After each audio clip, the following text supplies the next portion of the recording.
Students, class 12th biomolecule अपने जो lesson चल रहा था उसमें आपने करा था जैवणु क्या एमिनोमल, ठीक है, एमिनो एसिड प्रोटीन, ठीक है।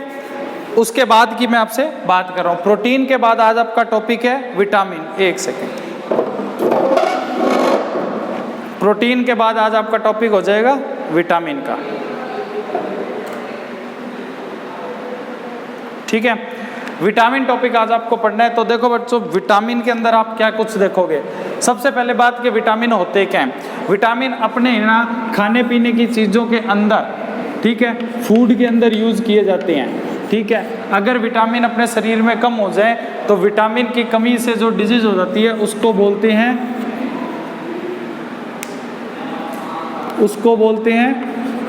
कमी के रोग। उसको क्या बोलते हैं? कमी के रोग बोलते हैं। कमी के रोग का मतलब क्या होता है? कमी के रोग का मतलब इसको इंग्लिश में ही बोलते हैं डिफिशियंसी डिजीज। डिफिशियंसी डिजीज, ठीक है। डिफिशियंसी डिजीज मतलब ये कि ना इसकी कमी से, विटामिन की कमी से जो आपको डिजीज होते हैं उनको हम क्या बोलते हैं? कमी के रोग। हिंदी में बोलते हैं कमी के रोग, इंग्लिश में बोलते हैं डिफिशियंसी डिजीज, ठीक है। इतनी चीज़ आप पढ़ोगे।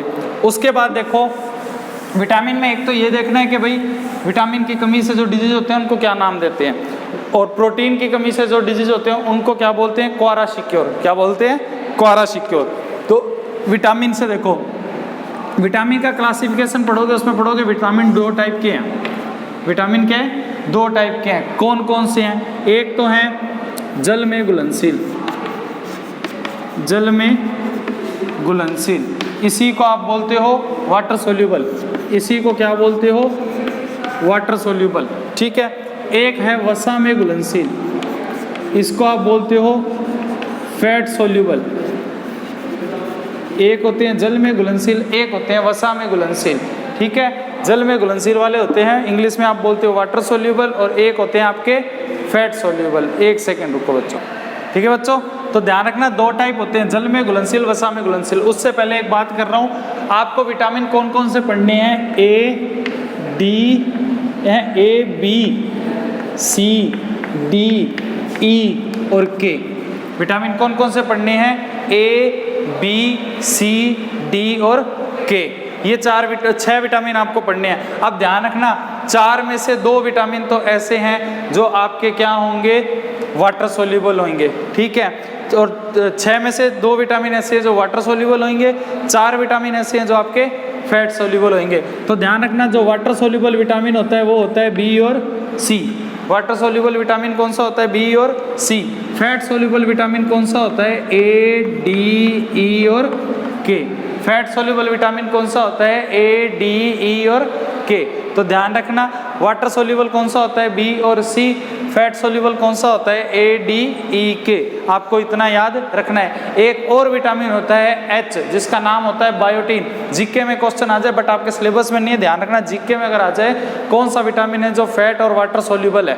फैट और वाटर सोल्यूबल है। तो आप क्या बताओगे? Vitamin H. ये नॉर्मल आपको कंपटीशन लेवल के लिए मैंने बताया है। उसके बाद देखो, आपको क्या पढ़ना है विटामिन के बारे में। उसके बाद आपको पढ़ना है विटामिन में कि कौन सा विटामिन का क्या नाम है, ठीक है। यहाँ मैं लिख रहा हूँ विटामिन, यहाँ मैं लिखूँगा इसके नाम, और इनकी कमी से जो डिजीज होती है, इनकी कमी से जो भी डिजीज होती है, रोग होते हैं, उनके बारे में बात करेंगे, ठीक है। सबसे पहले अपने बात करते हैं विटामिन ए। विटामिन ए का नाम क्या होता है? रेटिनॉल। क्या नाम होता है? रेटिनॉल। हिंदी में भी इसको क्या बोलते हैं? रेटिनॉल बोलते हैं। क्या बोलते हैं? रेटिनॉल ही बोलते हैं। विटामिन ए का नाम क्या होता है? रेटिनॉल। हिंदी में भी क्या बोलते हैं? रेटिनॉल बोलते हैं। इसकी कमी से जो रोग होता है उसको बोलते हैं रतौंधी। क्या बोलते हैं? रतौंधी को या आप बोलते हो नाइट ब्लाइंडनेस, रात के समय दिखता नहीं है, नाइट ब्लाइंडनेस, ठीक है। विटामिन ए में यही पढ़ना है। विटामिन बी में आपको तीन विटामिन पढ़ने हैं, B1, B2 और B12। B1 का नाम होता है थायमीन। क्या होता है? थायमीन। इसी को हिंदी में भी क्या बोलेंगे? थायमीन बोलेंगे। विटामिन बी की कमी से कौन सी डिजीज होती है, कौन सा रोग होता है? तो ध्यान रखना, इससे जो रोग होता है वो होता है बेरी बेरी। कौन सा होता है? Beriberi. उसके बाद आपसे पूछा जाता है विटामिन B2 को क्या बोलते हैं? तो इसको बोलते हैं राइबोफ्लेविन। क्या बोलते हैं? राइबोफ्लेविन। हिंदी में इसी को क्या बोलते हैं? राइबोफ्लेविन बोलते हैं। राइबोफ्लेविन होता है, इसकी कमी से कौन सा रोग होता है? तो स्किन डिजीज होते हैं। स्किन डिजीज का मतलब है, स्किन डिजीज का मतलब ध्यान रखना, स्किन डिजीज का मतलब क्या होता है? स्किन डिजीज का मतलब होता है आपकी त्वचा पर कोई ना कोई रोग होना, आपकी त्वचा पर कोई ना कोई रोग होना। जो सीधी सी बात है, गाल फट जाएंगे, होठ फट जाएंगे, वो किसके कारण होता है? राइबोफ्लेविन के कारण होता है, सर्दी हो चाहे गर्मी हो। उसके बाद आता है विटामिन B12। कोऑर्डिनेशन में मैंने कराया था, इसको बोलते हैं साइनोकोबालामीन। क्या बोलते हैं? साइनोकोबालामीन। एक सेकंड बच्चों, इसको क्या बोलते हैं? साइनोकोबालामीन। ध्यान रखना, साइनोकोबालामीन। तो साइनोकोबालामीन को हिंदी में भी क्या बोलते हैं? साइनोकोबालामीन। और मैंने कोऑर्डिनेशन में कराया, इसमें कौन सी धातु होती है? कौन सी मेटल होती है? कोबाल्ट होती है। उसके बाद अपने बात करते हैं इसकी कमी से कौन सा रोग होता है? एनीमिया। कौन सा होता है? एनीमिया, खून की कमी। इसी को हम क्या बोलते हैं? एनीमिया बोलते हैं, खून की कमी हो जाती है। तो विटामिन A और विटामिन B आपका ये हो गया है कंप्लीट। ठीक है बच्चों, विटामिन A और विटामिन B आपका क्या है? ये कंप्लीट है। उसके बाद अपने बात करते हैं किस विटामिन की? उसके बाद अपने पढ़ेंगे vitamin C। Vitamin C, vitamin C का आपको नाम आना चाहिए। विटामिन C की कमी से कौन सी डिजीज होती है, कौन सा रोग होता है, ये आपको आना चाहिए। तो देखो भाई, विटामिन C का नाम होता है एस्कॉर्बिक एसिड। विटामिन C का क्या नाम होता है? Ascorbic acid. हिंदी में भी इसको क्या बोलते हैं? एस्कॉर्बिक अम्ल। हिंदी में इसको क्या बोलते हैं? एस्कॉर्बिक अम्ल। इसकी कमी से कौन सा रोग होता है? सक्करवी।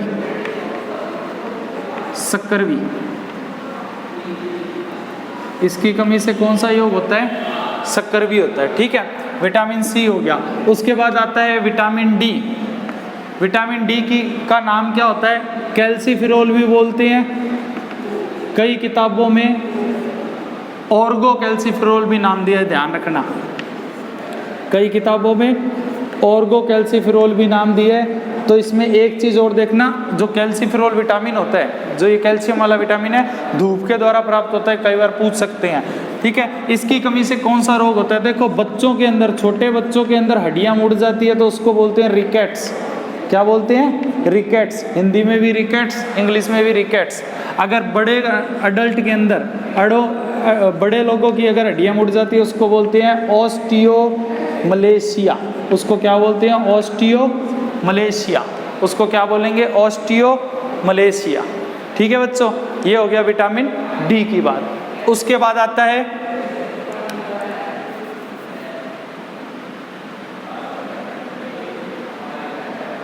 Vitamin E। ठीक है, विटामिन E। और एक आता है विटामिन K। E का देखो नाम शायद मेरे को किसी बुक में मिला नहीं था, अगर कहीं मिलेगा तो मैं आपको कमेंट करके बताऊंगा, नहीं मिला तो आप मेरे को बता देना अगर आपको मिले तो। K का देखना, K को बोलते हैं टोकोफेरॉल। क्या बोलते हैं? टोकोफेरॉल। टोकोफेरॉल। ठीक है, विटामिन A तो आता है इनफर्टिलिटी के लिए काम। E, इनफर्टिलिटी का मतलब क्या होता है? बांझपन। ठीक है, विटामिन E किसके लिए काम आता है? विटामिन E की कमी से होता है बांझपन, इनफर्टिलिटी। सुंदरता के लिए जो विटामिन यूज किया जाता है विटामिन E। विटामिन E सुंदरता का मतलब है, फेयर एंड लवली पे लिखा हुआ है विटामिन E से भरपूर। ठीक है ना। और विटामिन E के ब्यूटी पार्लर, कॉस्मेटिक वाले सभी विटामिन A का ही यूज करते हैं। विटामिन K होता है टोकोफेरॉल। RBSC में क्वेश्चन आया हुआ है। क्वेश्चन क्या आया हुआ है विटामिन K का, कि विटामिन K की डिफिशियंसी होने पे कौन सा डिजीज होता है? तो अपना ये होता है ब्लड क्लॉटिंग नहीं होगी। ब्लड क्लॉटिंग नहीं होगी। ब्लड क्लॉटिंग का मतलब समझते हो? रक्त का थक्का जमने के लिए कौन जिम्मेदार होता है? रक्त का थक्का जमने के लिए कौन जिम्मेदार होता है? तो रक्त का थक्का जमने के लिए जो जिम्मेदार होता है वो होता है विटामिन K।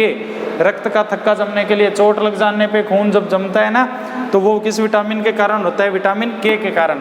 तो ध्यान रखना, विटामिन ए बी पिछले स्क्रीन पे बताया था, विटामिन सी डी ई के ये बता दिए, ठीक है। इन सब के नाम आपको करनी है, इनकी कमी से रोग होना है। अगर किसी को विटामिन ए का साइंटिफिक नेम मिले तो मेरे को बता भी देना भाई, मैंने अभी बुक में ढंग से देखा नहीं है, ढूंढा नहीं है और दिमाग में मेरे इस टाइम आ रहा नहीं है, आएगा तो मैं आपको ज़रूर बताऊँगा, ठीक है बच्चों। ये आपका क्लियर हो गया विटामिन।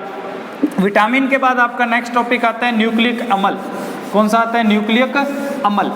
विटामिन के बाद आपका टॉपिक आता है वो आता है न्यूक्लिक अम्ल, जो अपने बात करेंगे नेक्स्ट वीडियो में। तो ध्यान रखना, न्यूक्लिक अम्ल कहते हैं किसको है? न्यूक्लिक अम्ल कहते हैं डीएनए और आरएनए को। किसको कहते हैं? डीएनए और आरएनए को सम्मिलित रूप से हम क्या बोलते हैं? न्यूक्लिक अम्ल बोलते हैं। तो आपको न्यूक्लिक अम्ल के बारे में पढ़ाएंगे और फिर ये न्यूक्लिक अम्ल वाला चैप्टर खत्म हो जाएगा। हाँ, बायोमोलिक्यूल में दो टॉपिक और हैं, एक है एंजाइम और एक है हार्मोन। एंजाइम आपकी सरफेस केमिस्ट्री पर लेसन के अंदर भी है, तो मैं एंजाइम तो आपको कराऊंगा उस लेसन के अंदर। हार्मोन के बारे में 2-4 चीज़ें बतानी है जो आपको थ्योरेटिकल बताई जाएगी, उसमें कोई समझाने वाला कुछ नहीं है, ठीक है बच्चों। तो ये आपका लेसन हो जाएगा कंप्लीट न्यूक्लिक एसिड खत्म होते ही। इसके बाद लेसन शुरू होएगा, वो होगा सॉल्यूशन।